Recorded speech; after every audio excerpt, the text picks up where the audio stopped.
Hello friends, feel herbal ખ્યાતિમાં આપનું સ્વાગત છે। આજે હું તમારી સાથે જે શેર કરવા જઈ રહી છું એ આમ તો બધી જ વસ્તુ મારા ઉપર જ ટ્રાય કરતી હોઉં છું, એટલે મને ખબર છે।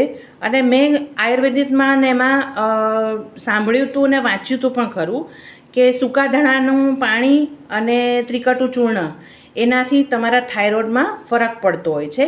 હવે હું પોતે જ મને પોતાને હાઇપોથાઇરોઇડ છે, એટલે મારું વચ્ચે એટલું બધું વધી ગયું હતું કે મારે 75 mcgની થાયરોનોમ લેવી પડી હતી।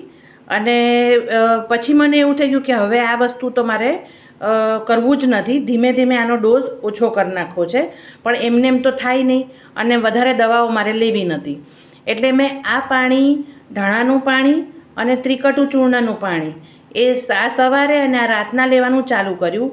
ખાલી 3 મહિના લીધું ને મને, તો એમાં મારે 75ની ગોળી સીધી 50માં આવી ગઈ। અને પછી અત્યારે પણ હું હવે ચાલુ કરીશ, કેમ કે વચ્ચે ગરમી હતી સખત, એટલે એમાં તમને ત્રિકટુ ગરમ પડે, એટલે જેને ફાવતું એ લઈ શકે છે, પણ તાસીર એની ગરમ છે એટલે તમે એ પી નહીં શકો। તો એના માટે જ હવે હું સ્ટાર્ટ કરીશ, કેમ કે ચોમાસામાં જે ઇન્ફેક્શન થતા હોય છે ગળાના ને એ બધું ત્રિકટુથી સોલ્વ થશે। એટલે આ વસ્તુને કેવી રીતના તમારે લેવાનું છે ને એ બધું હવે હું તમને જણાવું છું। તો મારા કહેવાથી આ બધી વસ્તુ તમે ચોક્કસથી ટ્રાય કરો, અને આમાં કોઈ નુકસાન નથી, એટલે સારી જ વસ્તુ છે આ બધી, અને પરિણામ પણ એના સારા જ મળશે। તો હવે એને કેવી રીતના અને શું કરવાનું છે તમને જણાવું છું। અહીંયા મેં ધાણાની ચા બનાવવા માટે 1 ચમચી સૂકા ધાણા, 1 થી 1.25 ચમચી જેવું રાતના પલાળીને મૂકી દીધા હતા। અને હવે હું એને સવારના તમે ઉઠો ને એટલે જ્યારે પણ બ્રશ કરો એના પછી તરત જ ચા નથી પીવાની તમારે, પણ તમારે આ ધાણાનું પાણી કયો, ધાણાની ચા કયો, એ પીવાની છે। હવે આને આપણે 5 મિનિટ ઉકાળીએ છીએ અને પછી એને ગાળીને પીએ છીએ।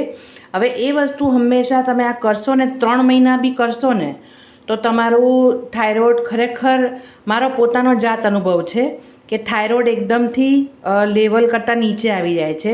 આ ખૂબ જ મદદરૂપ થાય છે। મારા ઉપર અજમા મેં જ કરેલું છે અને મને ફાયદો થયો છે, એટલે હું તમારી સાથે આ વસ્તુ શેર કરું છું। તો હવે આપણે ગેસ ચાલુ કરીને આને 5 મિનિટ જેવું ઉકાળી લેવાનું છે। અહીંયા આપણી આ ધાણાની ચા ઉકળી ગઈ છે। હવે આપણે એને ગાળીને પી લેવાનું છે। હવે આ તમે પીઓ ને પછી અડધો કલાક પછી તમને જો ચાની આદત હોય ને તો અડધો કલાક પછી તમારે તમારી ચા રૂટીન પીવાની છે। બાકી આના પછી આદત ન હોય તો કોઈ એવી વસ્તુ પીવાની જરૂર નથી તમારે। હવે આ વસ્તુ તમારે દિવસે કરવાની છે, સવારે અર્લી મોર્નિંગ ઉઠો ત્યારે કરવાની છે। હવે રાતે જે કરવાનું છે એ પણ હું તમને બતાવું છું। હવે રાતે સૂતા ટાઈમે તમારે જે લેવાનું છે એ છે આ ત્રિકટુ ચૂર્ણ આવે છે, એટલે કે મરી, પછી આ પેલું આદું કહેવાય ને કે જિંજર ડ્રાય જે આવે ને સૂંઠ, એ અને પીપળી, આ ત્રણેય વસ્તુનું મળીને ત્રિકટુ ચૂર્ણ આવે છે। આપણે ઘણા બધા લોકોને કાઠિયાવાડના એને ઘણા બધાને ખબર જ હશે ત્રિકટુ ચૂર્ણની। અને એ તમારા જે થાઇરોઇડ ગ્રંથિ છે ને એને રેગ્યુલેટ કરે છે સરસ રીતના, અને તમારી જે પ્રોબ્લેમ હોય થાઇરોઇડને કારણે, હોર્મોન્સના કારણે ને એ બધાને સેટલ કરે છે। તો આ વસ્તુ તમારે ત્રિકટુ ચૂર્ણ જે છે એ તમારે રાતના લેવાનું છે। એ કઈ રીતના લેવાનું છે હું તમને કહું। આ સવારના લેવાનું છે અને આ રાતના એક ગ્લાસમાં તમારે નવસેકું પાણી લેવાનું છે। એકદમ નવસેકું પાણી લઈ અને પછી તમારે આની અંદર વધારે નહીં, એકદમ 5 ચમચી નાનકડી હોય ને એ જ તમારે લેવાની છે, એકદમ ચપટી જ, આટલુંક જ એને તમારે હલાવીને પછી પી લેવાનું છે।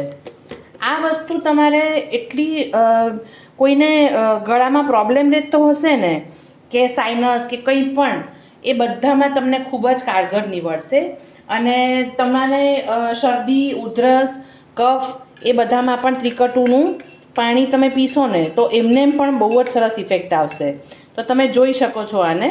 હવે આ વસ્તુ તમારે રાતના એકદમ સીપ કરીને પીવાનું છે, ઘૂંટડા ઝીણા ઝીણા ભરીને। અને પછી સૂઈ જવાનું છે. આ તમે રેગ્યુલર 3 થી 4 મહિના, હું તો કહું છું કે તમે આ થાઇરોઇડ ના પણ હોય ને તો પણ તમે કરશો ને તો પણ તમને બહુ જ સારો ઇફેક્ટ આપશે. ક્યારેય કફ કે શરદીનો કે એનો પ્રોબ્લેમ જ તમને આવશે નહીં. તો એના હિસાબથી તમારે આ લેવું જોઈએ અને આનાથી ખરેખર બહુ જ સરસ ઇફેક્ટ આવતી હોય છે. તમારા ગળાને પણ સારું રહેશે.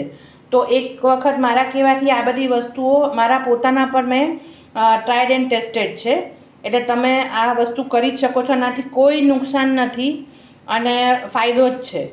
તો દિવસે આ પીજો સવારના વહેલા ઉઠીને, અને રાતના સૂતા વખતે ત્રિકટુ ચૂર્ણ લઈ લેવાનું છે.